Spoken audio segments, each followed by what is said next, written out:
मुझे क्रेडिट नहीं चाहिए।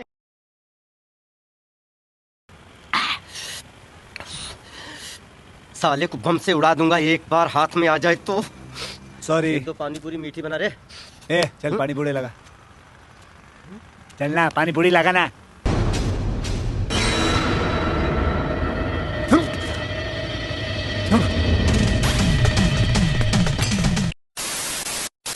आ गया भाई, आ चुका हूं मैं। सब्र ले लो आप लोग, और लेके आ गया हूं आप लोग के लिए हैवी सीरीज, वो भी टर्म 2 के लिए।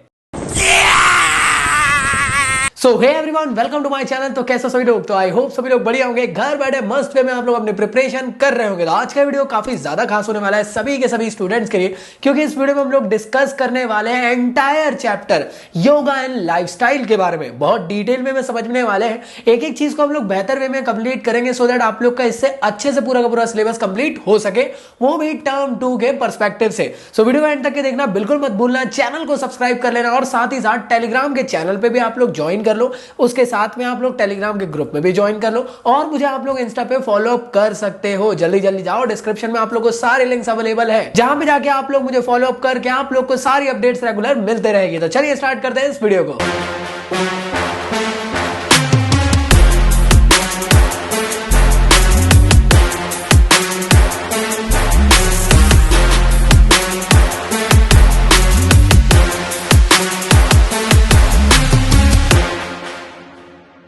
वीडियो में आगे बढ़ने से पहले मैं आप लोग को बता देना चाहता हूं, ये पूरा का पूरा चैप्टर आप लोग को वैसे ही रहने वाला है जैसे हम लोगों ने अभी तक के मजेदार स्टाइल में पढ़ते हुआ है। साथ ही साथ मैं आप लोग को एक चीज का छोटा सा अपडेट इसी वीडियो में दे देना चाहता हूं कि मैं आप लोग के लिए फिजिक्स का टर्म 2 खत्म टाटा बाय बाय सीरीज और इंग्लिश की थग लाइफ सीरीज भी आप लोग के लिए टर्म 2 के पर्सपेक्टिव से लाने वाला हूं। तो चैनल को सब्सक्राइब कर ही लेना, बहुत धांसू कंटेंट आप लोग के लिए होने वाला है। इसी के साथ साथ इस चैप्टर के one of the most important previous year के क्वेश्चन जो एग्जाम में आ चुके हैं अभी तक के, उनको हम लोग एनालाइज करेंगे एमसीक्यूज के पर्सपेक्टिव से। तो उसकी लाइव सेशन में आप लोग के लिए लेने वाला हूं। डेट आप लोग को साइड में दिख रही होगी, आप लोग जाके उसको लाइव देख सकते हो, या फिर अगर आप ये वीडियो को बाद में देख रहे हो तो आप लोग उसको रिकॉर्डेड देख लेना, जिसके थ्रू आप लोग के इस पूरे के पूरे चैप्टर के प्रीवियस ईयर के सारे इंपॉर्टेंट क्वेश्चंस कवर अप हो जाएंगे, और ये चैप्टर आप लोग का तगड़े वे में आप लोग का अच्छे से कंप्लीट हो जाएगा। तो जल्दी जल्दी जाओ, क्लास को एनरोल कर लो, सो दैट आप लोग क्लासेस को ज्वाइन भी कर सको। डिस्क्रिप्शन में लिंक प्रोवाइड कर देता हूं, वहां पे अगर इन्विटेशन कोड मांगता है तो मेरा कोड ZAKI ZAKI यूज कर लेना, सो दैट आप लोग उसमें फ्रीली एक्सेस करके उस कंटेंट को भी आप लोग देख सकते हो। तो बहुत सारी बातें मैंने कर लिया, तो चलिए स्टार्ट करते हैं हमारे इस वीडियो को। तो चलिए स्टार्ट करते हैं योगा एंड लाइफस्टाइल को। काफी इंपॉर्टेंट पोर्शन आप लोग के लिए होने वाला है, और ये फर्स्ट यूनिट आप लोग की रहने वाली एक किस्म से टर्म 2 की। एक्चुअल में तो फिजिकल एजुकेशन का थर्ड चैप्टर जो आप लोग के टर्म 2 में आने वाला है। सो योगा एंड लाइफस्टाइल हम लोग क्लास 12 के पर्सपेक्टिव से देखने वाले हैं, टर्म 2 के पर्सपेक्टिव से देखने वाले हैं, और साथ ही साथ रिड्यूस सिलेबस के अकॉर्डिंग ये कवर अप होने वाला है। तो चलिए चेकआउट करते हैं कि इस चैप्टर के अंदर हम लोग क्या क्या चीजें पढ़ने वाले। तो इस चैप्टर का कॉन्टेंट है आप लोग का, सबसे पहले आसन क्या होता है, उसके बाद आप लोग को देखो यार योगा वाला जो चैप्टर है, इसमें आप लोग को कुछ जैसे क्लास 11 में पढ़ते वैसा नहीं पढ़ना है, एकदम थोड़ा सा हटके। यहाँ पे आप लोग को डिफरेंट डिसीजेज है, जैसे कि डायबिटीज, ओबेसिटी, अस्थमा, हाइपरटेंशन। तो ये सभी डिसीजेस के बारे में हम लोग को थोड़ा थोड़ा जानना है, एक नंबर का एग्जाम में आता है। उसके साथ साथ इनसे रिलेटेड जो डिफरेंट आसन है, उन सब के बारे में हम लोग को पढ़ना है। उसकी प्रोसीजर क्या है, बेनिफिट क्या है, कॉन्ट्रडिक्शन क्या है। प्रोसीजर मतलब किस तरीके से करा जा रहा है उन स्पेसिफिक आसन को, उस आसन करने की वजह से क्या क्या बेनिफिट्स हो रहे हैं, और क्या कॉन्ट्रडिक्शन है, अगर वो आसन हम लोग कर रहे हो तो क्या प्रॉब्लम्स आ सकती है। ठीक है, तो इन सभी के सभी आसन को हम लोग देखने वाले हैं, एक एक करके टॉपिक को समझेंगे, और ये पूरा का पूरा सिलेबस के अकॉर्डिंग, रिड्यूस सिलेबस के अकॉर्डिंग होने वाला है। तो चलिए स्टार्ट करते हैं सबसे पहले टॉपिक से, जिसका नाम है योगा। तो एक्चुअल में योगा होता क्या है? तो योगा जो वर्ड है ये डिराइव हुआ है युज से, जिसका मतलब होता है यूनियन। मतलब क्या, योगा का एक्चुअल मतलब क्या है? देखो यार, अगर रिलीजियस पर्सपेक्टिव से देखें तो आत्मा का परमात्मा से मिलन कराना। तो फिजिकल एजुकेशन के पर्सपेक्टिव से योगा की जो डेफिनेशन होती है वो ये है कि योगा से आप लोग का physical exercise, mental meditation, breathing technique, और साथ ही साथ मसल्स की स्ट्रेंथनिंग होती है। तो ये होता है योगा। तो आई होप आप लोग को समझ में आ गया होगा योगा क्या है। मेरे ख्याल से काफी ज्यादा लोग कंफ्यूज होंगे। योगा अगर मैं सिंपल फॉर्म में कहूं तो योगा एक किस्म से एक्सरसाइज है, जिससे कि आप लोग फिजिकली फिट रह सकते हो, मेंटली फिट रह सकते हो। तो बस इतना जानना सफिशिएंट था योगा के बारे में। एग्जाम में एक नंबर का ही पूछ सकता है योगा के ऊपर, तो आप लोग को डेफिनेशन मालूम होनी चाहिए, और थोड़ा बहुत आप लोग को खुद से लिख के आना चाहिए। अब अगला जो टॉपिक है आप लोग को, उसका नाम है आसन एज अ प्रिवेंटिव मेजर। तो एक्चुअल में ये होता क्या है? तो सबसे पहली चीज, आसन चीज क्या है? आसन मतलब वर्ड यूज होता है ना योगा के अंदर, तो आसन क्या है उसको पहले समझ लेते हैं। तो पतंजलि के अकॉर्डिंग आसन की डेफिनेशन उनने दिए थे श्लोक के पर्सपेक्टिव से। सो पतंजलि के अकॉर्डिंग आसन का डेफिनेशन दी गई थी संस्कृत में, वो था स्थिरम सुखम आसनम। इसका मतलब होता है that position which is comfortable and study. और ब्रह्मोपनिषद के पर्सपेक्टिव से ये कहा गया है टू सिट कंफर्टेबल पोजीशन और the posture for everlasting period that is called as asana. Simple language में कहूं, आसन वो पोस्चर है जिसके थ्रू आप लोग योगिक एक्सरसाइज करते हो। तो काफी सारे लोग कंफ्यूज रहते हैं योगा और आसन में।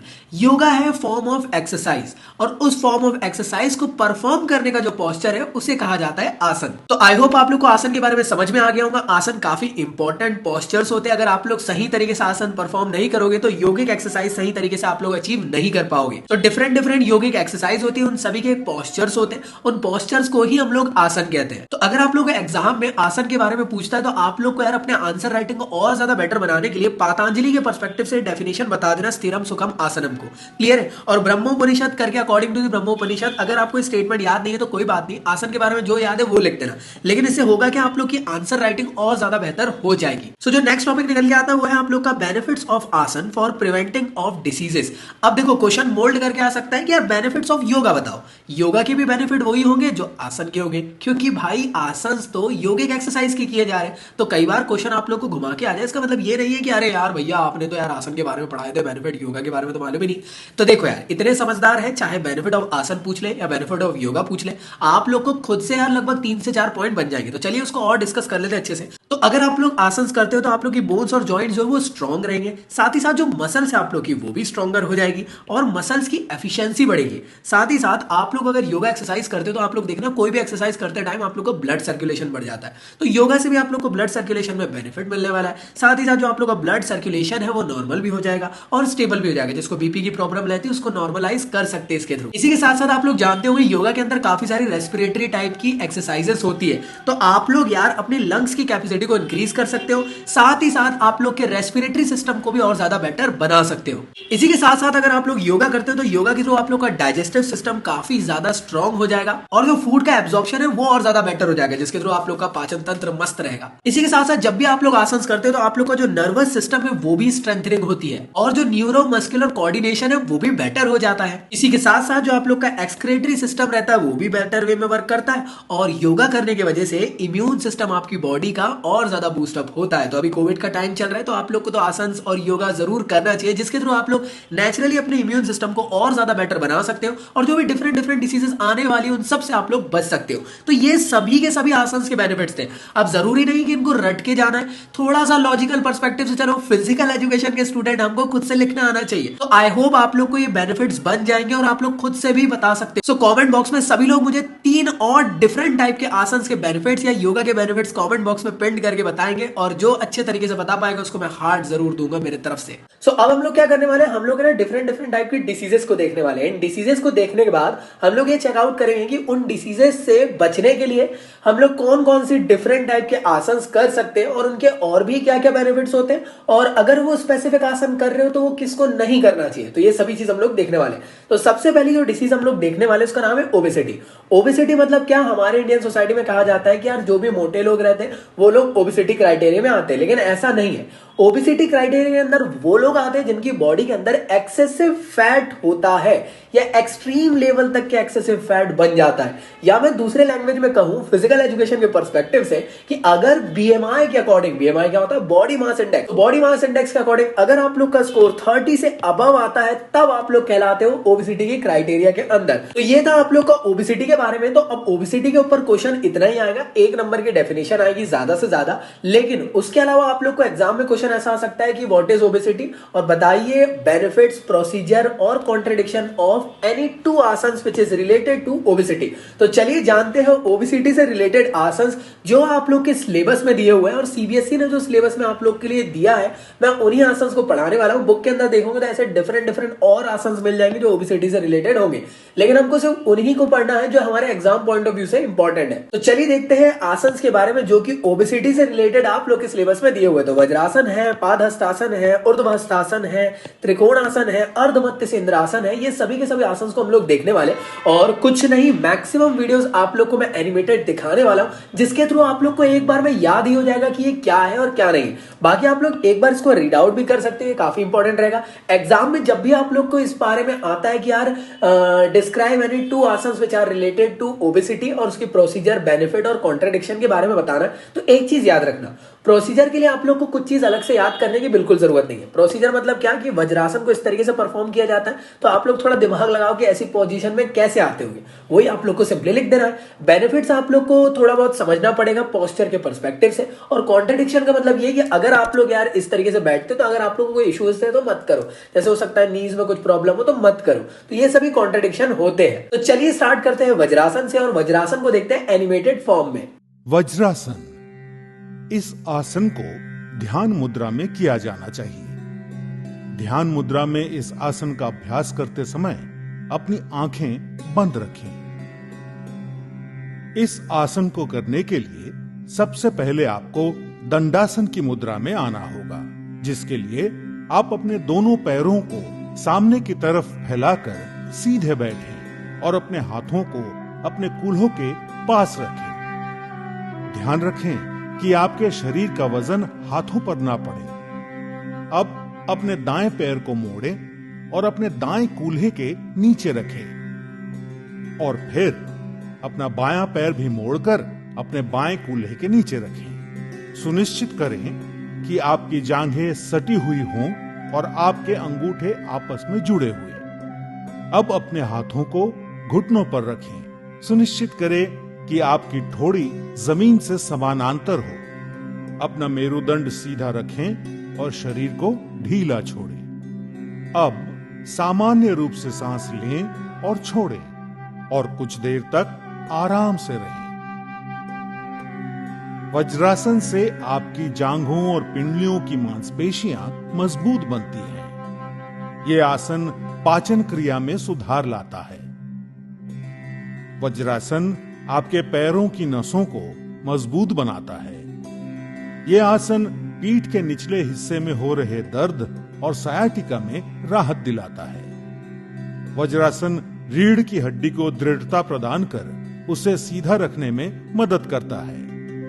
यदि आपके घुटनों में दर्द हो या टखनों यानी एंकल्स में चोट लगी हो तो कृपया यह आसन ना करें। बवासीर के रोगियों को यह आसन नहीं करना चाहिए। कुछ समय तक वज्रासन में रहने के बाद अपने शरीर को दाईं ओर झुकाते हुए अपने बाएं पैर को सीधा करें, और फिर अपने शरीर को बाईं ओर झुकाते हुए अपने दाएं पैर को भी सीधा कर पुनः दंडासन की मुद्रा में विश्राम करें। नियमित रूप से वज्रासन करने से आपके शरीर को मजबूती प्रदान होती है और एकाग्रता भी बढ़ती है। साथ ही आपके मन को शांति मिलती है और चिंता व तनाव से भी निवारण होता है। सो आई होप आप लोग को वज्रासन समझ में आ गया होगा। एक बार आप लोग ये डेफिनेशन, बेनिफिट और डायग्राम को जरूर देख लो पॉज करके। मुझे क्रेडिट नहीं चाहिए। तो चलिए चेकआउट करते हैं नेक्स्ट आसन का, जिसका नाम है पादहस्तासन, और इसको भी चेकआउट करते हैं एनिमेशन पोर्शन से। पादहस्तासन, संस्कृत में पाद का अर्थ होता है पैर और हस्त का अर्थ होता है हाथ। इसीलिए पादहस्तासन का मतलब वो योगासन जिसमें आप अपने हाथों को अपने पैरों तक ले जाते हैं। इस आसन को उत्तना आसन के नाम से भी जाना जाता है।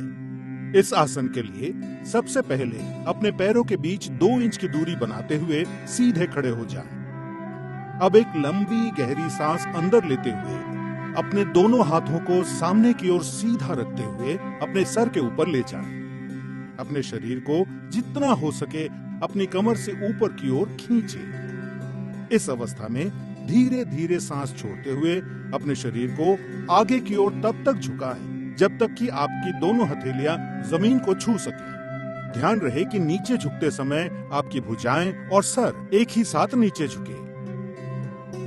ध्यान रखें, यदि आपको कमर में अकड़न की समस्या हो तो कमर को उतना ही झुकाएं जितना आप बिना किसी तनाव या तकलीफ के झुका सकते हैं। अब इस स्थिति में सामान्य रूप से सांस लेते और छोड़ते हुए 10 से 30 सेकंड तक रहें। पादहस्तासन से आपकी रीढ़ की हड्डी लचीली बनती है। ये आसन महिलाओं के मासिक धर्म के समय होने वाली तकलीफों से राहत दिलाता है। किंतु यदि आपको हृदय रोग, पीठ और रीढ़ संबंधी समस्या, चक्कर या पेट की सूजन की तकलीफ हो तो ये आसन ना करें। हर्निया, अदूरदर्शिता यानी हाई मायोपिया और अल्सर के रोगी और गर्भवती महिलाओं को भी ये आसन नहीं करना चाहिए। 10 से 30 सेकंड इस स्थिति में झुके रहने के बाद अब एक गहरी सांस अंदर लेते हुए धीरे से ऊपर आकर सीधे खड़े हो जाएं। सुनिश्चित करें कि ऊपर आते समय आपकी भुजाएं और सर साथ में ऊपर आए। ऐसा करते समय आपके दोनों हाथ सर के ऊपर तने हुए होने चाहिए। अब धीरे से सांस छोड़ते हुए अपने दोनों हाथ नीचे लाएं और विश्राम करें। इस आसन को नियमित रूप से करने से आपके पाचन क्रिया में भी सुधार होता है और कब्ज का निवारण होता है। सो आई होप आप लोगों को एनिमेशन के थ्रू काफी हद तक के पाद हस्तासन समझ में आ गया होगा। आप लोग से रिक्वेस्ट है पॉज करके डेफिनेशन, बेनिफिट और एक बार पोस्टर जरूर देख लीजिए। मुझे क्रेडिट नहीं चाहिए। अब जो नेक्स्ट आप लोग का आसन आता है इसका नाम है ऊर्ध्व हस्तासन। ऊर्ध्व हस्तासन एक्चुअल में आप लोग का upward salute palm tree position करके एक योगिक एक्सरसाइज है, जिसमें आप लोग पोस्चर आप लोग का लगभग यार इस तरीके से होता है। आप लोग को सिंपली खड़े होना है और अपनी शोल्डर ब्लेड से पूरे हाथों को ऊपर की तरफ करना है, ठीक है, और स्ट्रेच्ड करना है पूरी तरीके से, और यहां से भी पैरों को आपको हल्का सा ऊपर करना है। तो इससे होगा क्या, इससे आप लोग का जो डाइजेशन सिस्टम है वो ज्यादा बेटर हो जाएगा, स्ट्रेस और एनेक्सिटी आप लोग की रिड्यूस हो जाएगी, साथ ही साथ आप लोग का जो बॉडी पोस्चर है वो ज्यादा बेनिफिशियल रहेगा। साथ में एक चीज याद रखना, जब भी आप लोग शोल्डर को ऐसे उठाते हो तो आप लोग के लंग्स एक्सपांड होते हैं। लंग्स एक्सपांड हो रहे तो कहीं ना कहीं रेस्पिरेटरी सिस्टम के लिए भी बेनिफिशियल होता है। और साथ ही साथ ये जो आप लोग का एक्सरसाइज है ये आप लोग का ओबेसिटी के अंदर आ रहा है, तो यार ओबेसिटी के लिए भी ये बेनिफिशियल होता है। तो आप लोग को करना क्या है, डायग्राम याद रखना है, डायग्राम में किस तरीके की प्रोसेस हो रही है ये आप लोग लिख सकते हो खुद से, और थोड़ा बहुत आप लोग यार इसके बारे में मालूम होना चाहिए, बस और कुछ नहीं, और बेनिफिट्स आप लोग को खुद बन जाएंगे। अब खुद दिमाग लगाओ ये किसको नहीं करना चाहिए। जिसके शोल्डर में इशू है वो इसके कॉन्ट्रडिक्शन हो गए ना यार, कि अगर जो भी एक्सरसाइज कर रहे हो उसमें जो भी आप लोग की मूवमेंट हो रहा है अगर वो आप नहीं कर पा रहे हो, कोई प्रॉब्लम है तो वो नहीं करना चाहिए। तो चलिए देखते हैं नेक्स्ट आसन जिसका नाम है त्रिकोण आसन, और इसको चेकआउट करते हैं, एनिमेटेड पोर्शन है। त्रिकोण आसन, इस आसन को यह नाम इसलिए दिया गया है क्योंकि इसे करते समय हमारा शरीर यानी हाथ, पैर और रीढ़ की हड्डी एक त्रिकोण का आकार ले लेते हैं। तो इस आसन को करने के लिए आप सीधे खड़े हो जाएं। अब अपने पैरों को परस्पर आरामदायक दूरी पर रखकर खड़े हो जाएं। धीरे धीरे अपने हाथों को ऊपर उठाएं ताकि वो आपके दोनों कंधों की सीध में आ जाए। सुनिश्चित करें कि हाथ एकदम सीधे और एक स्तर पर हो, ऊपर नीचे या आगे पीछे नहीं। अपने बाएं पैर के पंजे को सीधा रखते हुए अपने दाहिने पैर के पंजे को 90 डिग्री घुमाएं। अब एक लंबी गहरी सांस लें और फिर धीरे धीरे सांस छोड़ते हुए अपने शरीर को दाहिनी ओर कमर से झुकाएं। दाहिने हाथ से अपनी दाहिनी एड़ी को छूने का प्रयास करें और अपने बाएं हाथ को ऊपर आसमान की ओर उठा लें। हो सकता है आप में से कुछ अपने हाथ को अपनी एड़ी तक ना पहुंचा पा रहे हों, तो ऐसे में अपने हाथ को वहीं तक ले जाइए जहां तक आपका हाथ बिना किसी तनाव के पहुंच सके। इस स्थिति में कुछ देर आराम से रहें, सामान्य रूप से सांस लें और छोड़ें। पूरे शरीर में आराम को अनुभव करें। अब धीरे धीरे सांस अंदर लेते हुए वापस ऊपर की ओर आइए और अपने दाहिने पैर को सीधे कर लीजिए। अब अपने बाएं पैर के पंजे को घुमाएं और दोबारा यही आसन अपनी बाईं तरफ से दोहराएं। ये आसन जितना सरल है उतना ही उपयोगी भी है। ये आपके कमर की मांसपेशियों को मजबूत बनाता है और आपको चपटे तलवों यानी फ्लैट फुट की समस्या से भी बचाता है। जंघाओं, कंधों, छाती तथा रीढ़ की हड्डी को मजबूत और लचीला बनाता है।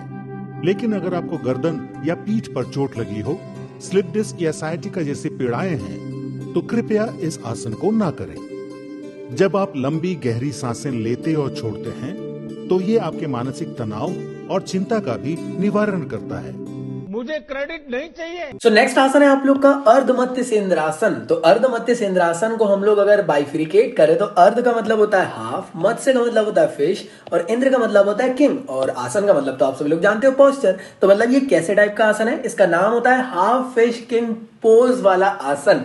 तो क्या क्या बेनिफिट्स होते हैं इसको करने से? तो आप लोग की जो फ्लेक्सिबिलिटी है, देखो आप लोग इसको कर कैसे रहे हो, कुछ इस तरीके से परफॉर्म कर रहे हो, अच्छे से ऑब्जर्व करो। जब भी आप लोग इस तरीके से इसको परफॉर्म करोगे तो आप लोग ट्विस्ट हो रहे हो, ट्विस्ट हो रहे हो तो आप लोग के लंग्स एक्सपांड हो रहे, तो कहीं ना कहीं आप लोग की जो स्पाइन है उसकी फ्लेक्सिबिलिटी भी बढ़ रही है। लंग्स एक्सपांड हो रहे तो आप लोग की जो ऑक्सीजन सप्लाई है वो और ज्यादा बेटर होगा, और साथ ही साथ स्पाइन को आप लोग यहाँ पे रोटेट कर रहे हो, तो कहीं ना कहीं अगर आप लोग का जो बैक पेन है वो भी यहाँ पे ठीक होने की कोशिश करेगा। तो आप लोग को यार मैं एनिमेटेड फॉर्म में आप लोग को वीडियोस भी स्क्रीन पे दिखाते जा रहा हूं, तो आप लोग एक बार उसको भी चेकआउट कर लो, काफी ज्यादा इंपॉर्टेंट रहेंगे आप सभी लोग के लिए। सो नेक्स्ट आप लोग का है डायबिटीज। तो डायबिटीज के बारे में अगर हम लोग डिस्कस करें तो आज के टाइम मैक्सिमम लोग को डायबिटीज जैसी प्रॉब्लम से फेस करना पड़ रहा है, और ये काफी ज्यादा सीवियर डिसीज है। इस डिसीज में एक्चुअल में होता क्या है, आप लोग की बॉडी के अंदर जो ब्लड ग्लूकोज है, या सिंपल लैंग्वेज में कहूं कि जो आप लोग के अंदर जो शुगर की लेवल है वो बहुत ज्यादा एक्सट्रीम लेवल में पहुंच जाती है, तो वो आप लोग का कहलाता है डायबिटीज।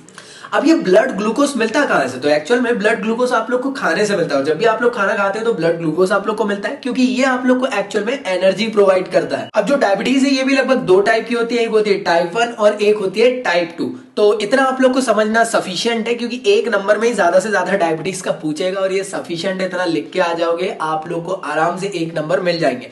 नंबर कहां पे आप लोग के ज्यादा आने वाले एग्जाम पॉइंट ऑफ व्यू से, वो ये रहेंगे कि कौन कौन से ऐसे आसन है जो डायबिटीज से रिलेटेड है और जो सिलेबस में दिए है उनको हम लोग डिस्कस कर लेते हैं। तो जो सबसे पहला आसन आता है आप लोग का जो डायबिटीज के अंदर है वो है भुजंगासन। तो भुजंगासन को समझते हैं हम लोग एनिमेटेड पोर्शन से। भुजंगासन, भुजंग का अर्थ है नाग या कोबरा। इस आसन को करते समय आपके शरीर का ऊपरी हिस्सा जमीन से ठीक उसी तरह उठा रहता है जैसे एक कोबरा अपना फन उठाए रहता है।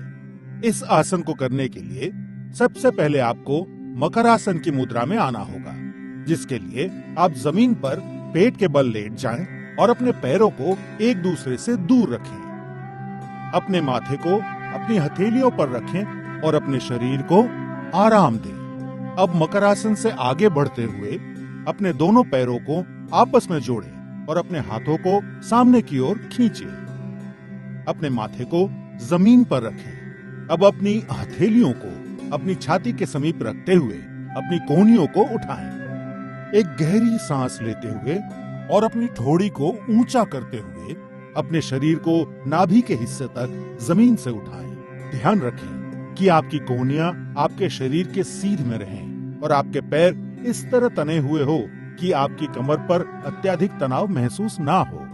इस स्थिति में सामान्य रूप से सांस लें और छोड़ें और 15 से 30 सेकंड तक रहें।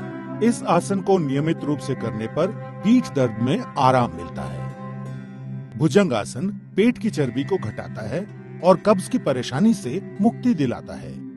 ये आसन सांस संबंधी तकलीफों को दूर करने में सहायक सिद्ध होता है। हर्निया और अल्सर के रोगियों और गर्भवती महिलाओं को ये आसन नहीं करना चाहिए। यदि आपके पेट का ऑपरेशन हुआ हो तो कम से कम 3 महीने तक ये आसन नहीं करना चाहिए।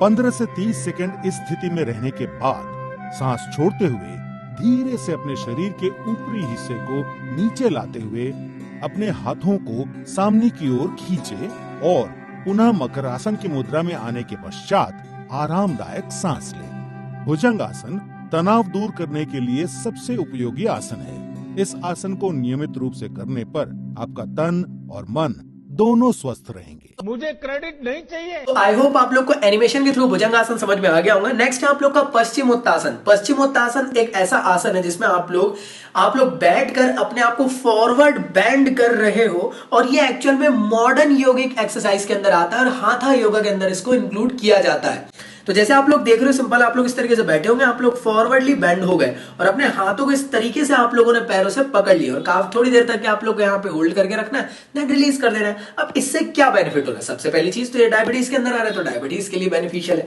दूसरी चीज ये ओबेसिटी को रिड्यूस करता है। क्यों? क्योंकि आपका जो पेट है वो स्क्वीज हो रहा है, और जितने भी एब्डोमिनल रिलेटेड डिसीज है उसको भी ये ठीक कर रहा है। साथ में आप लोग देखो शोल्डर एक्सपांड हुए तो सीधी सिंपल बात आप लोग के रेस्पिरेटरी सिस्टम को और ज्यादा बेनिफिशियल देगा।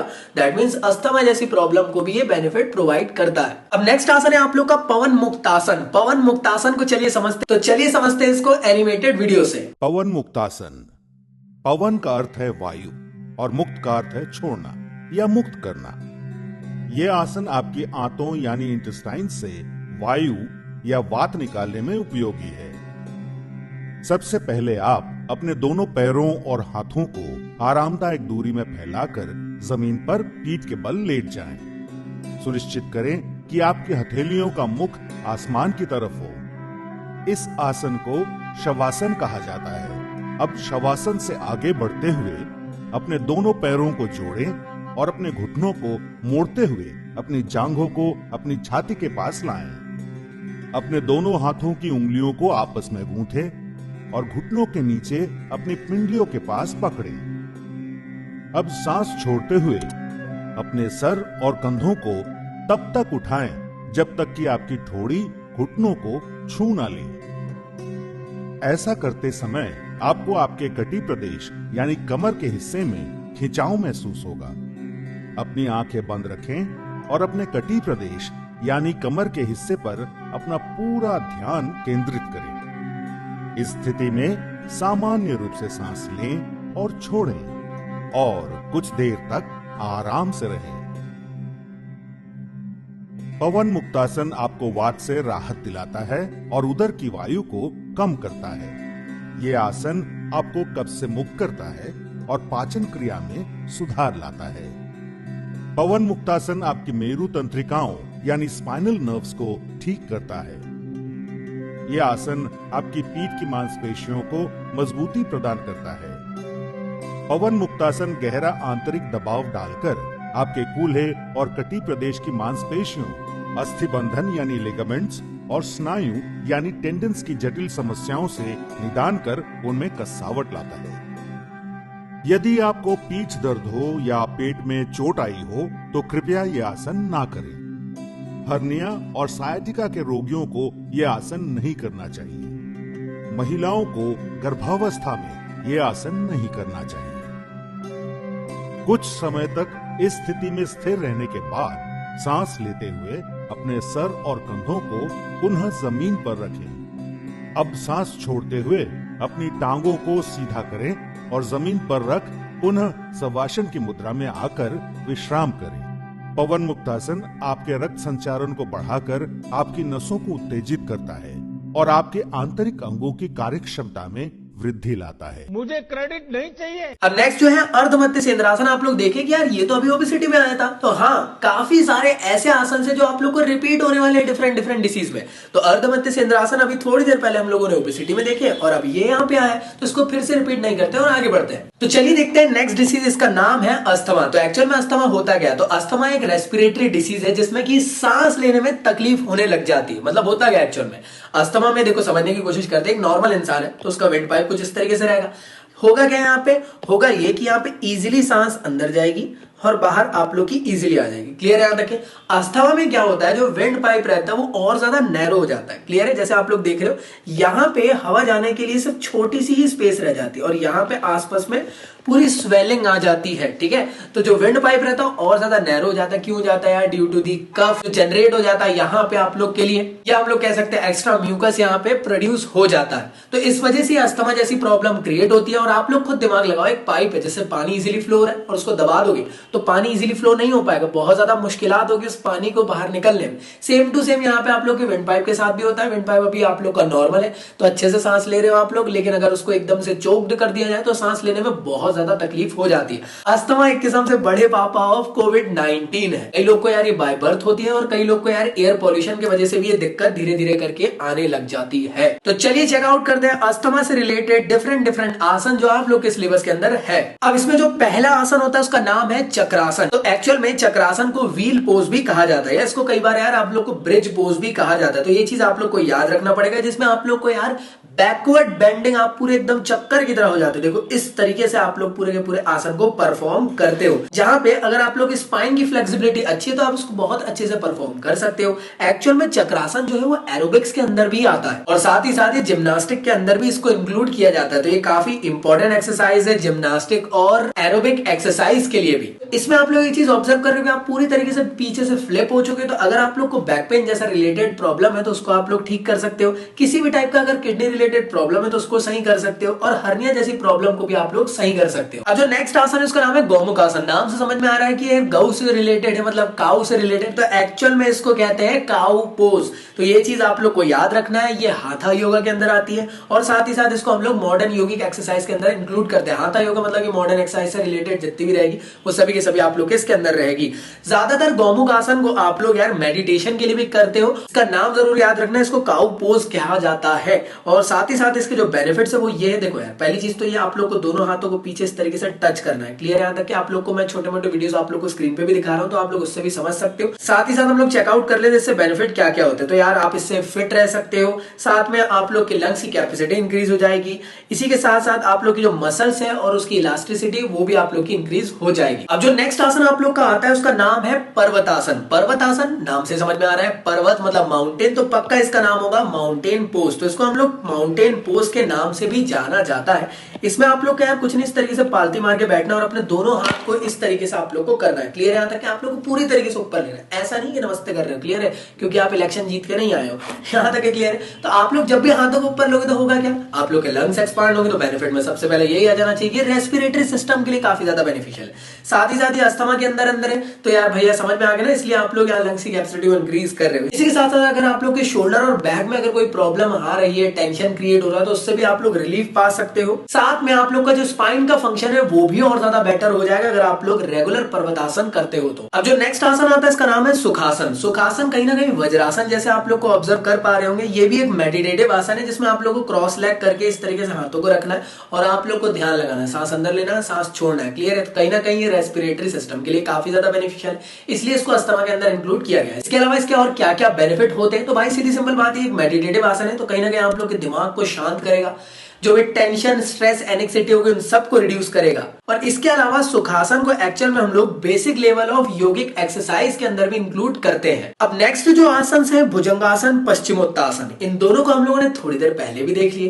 ये फिर से रिपीट हुआ है। तो अगर आप लोग को ये बार बार रिपीट हो रहे हैं इसका मतलब ये नहीं कि अस्थमा के अंदर आने में भुजंगासन बदल लिया, वही रहेगा, इसलिए बार बार पढ़ के कोई मतलब नहीं। वहां पे पढ़ लिया हम लोगों ने, यहाँ पे भी रिलेट हो गया। तो देखो यार ये सिलेबस में हम लोग को दिया हुआ इस तरीके से कि काफी सारे आसन से ना डिफरेंट डिसीज के अंदर आ रहे हैं और वो सेम आसन आप लोग को इधर उधर मिल रहे हैं। तो यार ये आप लोग के लिए और इजी हो गया है याद करने के लिए। तो आप लोग एक छोटा सा चार्ट बना लेना कि कौन कौन से डिफरेंट आसन है जो कि डिफरेंट डिसीज के अंदर सेम मिल रहे हैं। कि यार भुजंग आसन किस किस डिफरेंट डिसीज के अंदर मिल रहा है, 4 ही डिसीजेस आप लोग को पढ़ना है, उन डिसीजेस के अंदर ही हम लोग को चेकआउट करना है। तो भुजंग आसन और पश्चिमोत्तासन हम लोगों ने पहले देख ली, इसलिए हम लोग बढ़ते हैं अब मत्स्य आसन की तरफ। मत्स्य आसन को कहा जाता है फिश पोज और ये एक रिक्लाइंड बेंडिंग आसन है। क्लियर है? ये काफी ज्यादा थोड़ी सी कॉम्प्लेक्स होती है। जैसे आप लोग यहाँ बैठे हो, आप लोग इसके बाद बैठने के बाद आप लोग को इस तरीके से हल्का सा पीछे होना है और अपने पूरी की पूरी बॉडी को उठाना है और इस तरीके से बल से आप लोग को दोनों हाथों को पकड़ना है और उसको ट्विस्ट करके रखना है। थोड़ी देर के लिए आप लोग को हेल्ड करना है, फिर उसके बाद आप लोग को रिलीज कर लेना है। इससे क्या क्या बेनिफिट होते हैं, तो अस्थमा जैसी प्रॉब्लम से आप लोग रिलीफ पा सकते हो।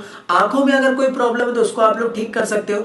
शोल्डर में और नेक में अगर कोई टेंशन क्रिएट हो रहा है तो उसको भी रिड्यूस कर सकते हो। तो छोटा सा वीडियो मैंने आप लोग को स्क्रीन पे दिखा दिया होगा, आई होप उसके थ्रू भी आप लोग को समझ में आ गया होगा किस तरीके से आसन को परफॉर्म किया जाता है। अब नेक्स्ट और लास्ट आप लोग का जो डिसीज है इसको देख लेते हैं, इसका नाम है हाइपरटेंशन। हाइपरटेंशन इज बड़े पापा ऑफ टेंशन। ठीक है? तो इसमें होता क्या है एक्चुअल समझने की कोशिश करो। देखो यार जैसे हम लोग कहते हैं ना बीपी का प्रॉब्लम, तो जो हाई ब्लड प्रेशर का प्रॉब्लम है वही होता है हाइपरटेंशन, जिसमें आप लोग की बॉडी के अंदर ब्लड सर्कुलेशन बहुत ज्यादा तेज चलने लग जाता है और आप बहुत ज्यादा गुस्सा करने लग जाते हो। तो मैं तो रिक्वेस्ट करता हूं आप सभी लोगों से, जिसको भी हाई ब्लड प्रेशर का प्रॉब्लम है या फिर हाइपरटेंशन की प्रॉब्लम है, तो उनसे आप लोग ज्यादा बहस मत किया करो, क्योंकि अगर आप उनसे बहस करोगे तो उनका टेंशन और बढ़ेगा। और कई बार होता क्या है, इससे ना सर की नस फट जाती है, बोलते हैं ना सर की नस फट गई, तो ऐसे टाइप की प्रॉब्लम हो जाती है। कई बार हार्ट स्ट्रोक भी आ जाता है। क्यों? क्योंकि ब्लड पंपिंग बहुत ज्यादा एक्सट्रीम लेवल तक चले जाती है। तो जितना नॉर्मल ब्लड प्रेशर आप लोग का होना चाहिए उससे ज्यादा आप लोग का पीक में पहुंच जाता है हाइपरटेंशन में। अब देखते हैं कि हाइपरटेंशन से रिलेटेड कौन कौन से डिफरेंट टाइप के आसन आप लोग के सिलेबस में दिए गए।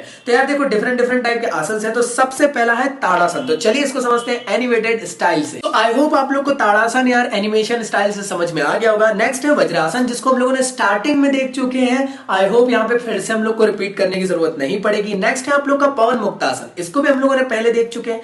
अब आता है अर्ध चक्रासन। तो चलिए इसको समझते हैं एनिमेटेड स्टाइल से। अर्ध चक्रासन, इस आसन को करते समय आपके शरीर की स्थिति आधे चक्र जैसी यानी पहिए के समान गोलाकार में आ जाती है। इस आसन को करने के लिए सबसे पहले सीधे खड़े हो जाएं और अपने दोनों हाथों से अपनी कमर को सहारा दें।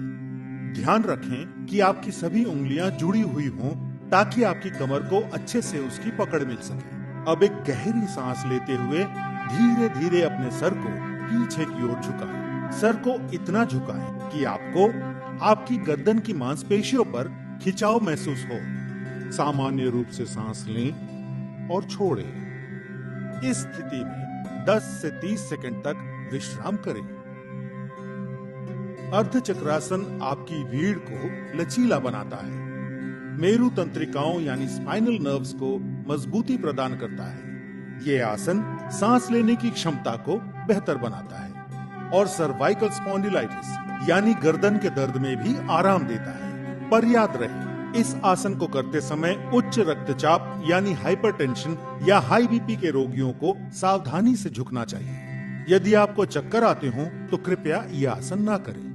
10 से 30 सेकंड तक इस स्थिति में रहने के बाद अब एक गहरी सांस भीतर लें और धीरे धीरे अपनी कमर को सहारा देते हुए अपनी रीढ़ की हड्डी को वापस सीधा करें। उसके बाद सर को सामान्य स्थिति में वापस लाते हुए धीरे धीरे सांस छोड़ें और विश्राम करें। इस आसन को नियमित रूप से करने पर आप पीठ और गर्दन दर्द जैसी परेशानियों से हमेशा के लिए छुटकारा पा सकते हैं। सो आई होप आप लोग को एनिमेशन के थ्रू समझ में आ गया होगा। पॉज करके एक बार इसको पूरा आप लोग रीड कर लीजिए। मुझे क्रेडिट नहीं चाहिए। इसके बाद नेक्स्ट आता है आप लोग का भुजंगासन। तो इसको भी हम लोगों ने पहले देख चुके हैं एनिमेशन स्टाइल से, तो अगर आप लोगों ने इसको पॉज करके नहीं पढ़ा था तो एक बार पढ़ लेना।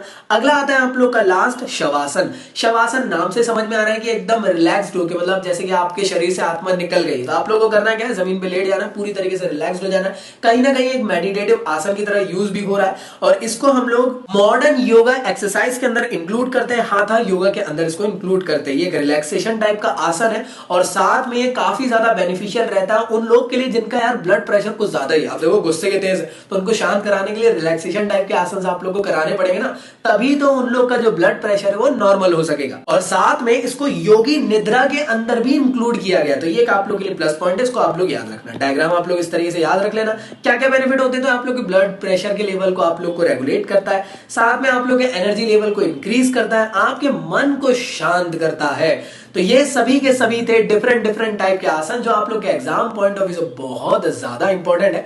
तो आप लोग इन सभी को चेकआउट कर सकते हो। काफी इंपॉर्टेंट ये आसन आप लोग के लिए होने वाले हैं। ये सारी जो पीडीएफ मैंने आप लोग के लिए बनाया हूं उसको मैं मेरी वेबसाइट में डाल दूंगा। आप लोग जाके यार वहां से इसको डाउनलोड कर सकते हो, जो एग्जाम पॉइंट ऑफ व्यू से काफी ज्यादा इंपॉर्टेंट है। छोटा सा होमवर्क मैं आप लोग को एक दे रहा हूं, वो ये है कि आप लोग को करना क्या है। देखो जैसे आप लोग को सिलेबस दिया हुआ है, यहाँ पे डिफरेंट आसन दिए हुए, आप लोग को चेकआउट करना है और ये बताना है कमेंट बॉक्स में कि यार ओबेसिटी के अंदर ऐसा कौन सा आसन है जो काफी ज्यादा बार रिपीट हुआ भी। जैसे यहाँ पे देखो, यहाँ पे 2 बार रिपीट हुआ, यहाँ पे आप लोग देख रहे हो भुजंगासन, यहाँ रिपीट हुआ, यहाँ रिपीट हुआ, है ना। तो इस तरीके से आप लोग को एक लिस्ट बनाना है कि ओबेसिटी के अंदर मतलब कि ऐसे कौन से आसन है जो हर एक डिफरेंट टाइप के डिसीज के अंदर रिलेट कर रहे हैं, कि ओबेसिटी डायबिटीज इसके अंदर कर रहा है। आप लोग का छोटा सा वर्क है, कमेंट बॉक्स में बताइएगा, इससे दूसरों की भी हेल्प हो जाएगी और आप लोग के लिए भी बेनिफिट प्रोवाइड हो जाएगा। सो इस पूरे के पूरे चैप्टर के मोस्ट इंपोर्टेंट क्वेश्चन की पीडीएफ भी मैं आप लोग को वेबसाइट में दे दूंगा, फ्री ऑफ कॉस्ट रहेगी, जाके वहां से आप लोग डाउनलोड कर लेना। इसके अलावा अगर आप लोग चाहते हो घर बैठे तगड़े वे में आप लोग अपनी घर बैठे प्रिपरेशन करना, डिफरेंट सब्जेक्ट के पर्सपेक्टिव्स, और काफी ज्यादा प्रॉब्लम में आ चुके हो और काफी ज्यादा टेंशन में हो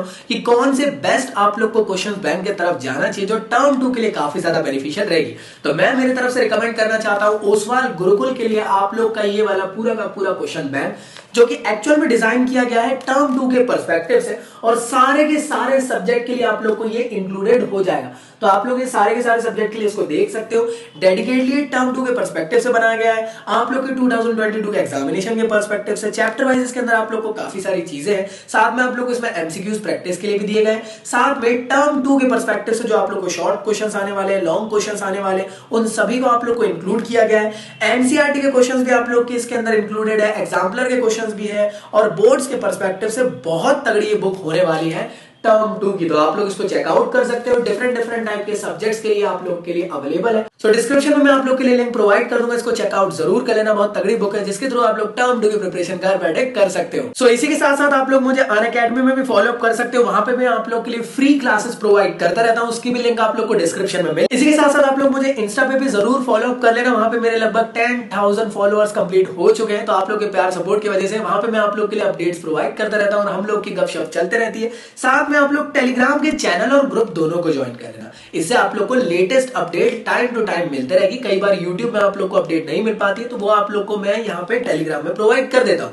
साथ में आप लोग को स्टडी मटेरियल पे ढेर सारा मैं आप लोग को यहाँ प्रोवाइड करता रहता हूँ। तो टर्म टू के पर्सपेक्टिव से जितना भी आप लोग के लिए फ्री मटेरियल है मैं यहाँ पे अपलोड कर दूंगा। साथ में आप लोग मुझसे कनेक्टेड भी हो सकते हो। तो चलिए, आई होप आप लोग को ये वीडियो अच्छा लगा। वीडियो अच्छा लगा तो यार लाइक जरूर मारना, कमेंट में जरूर बताना कि वीडियो कैसा लगा, और साथ ही साथ अपने फ्रेंड्स को भी जरूर शेयर करना। सो अगर आप लोग को ये वीडियो अच्छा लगा तो जितना ज्यादा हो सके शेयर करने की कोशिश करें। हैवी सीरीज टर्म 2 के लिए भी यार आप लोग पूरी तरीके से आग लगा दो और सक्सेसफुल बना दो जिस तरीके से टर्म 1 के लिए आप लोगों ने बनाए थे। तो मिलता हूं नेक्स्ट वीडियो में, जब तक के लिए गुड बाय। मेरे स्टूडेंट्स मेरी जान, सदा सक्सेस रहो, पढ़ाई करते रहो। मिलता हूं नेक्स्ट वीडियो में, बाय।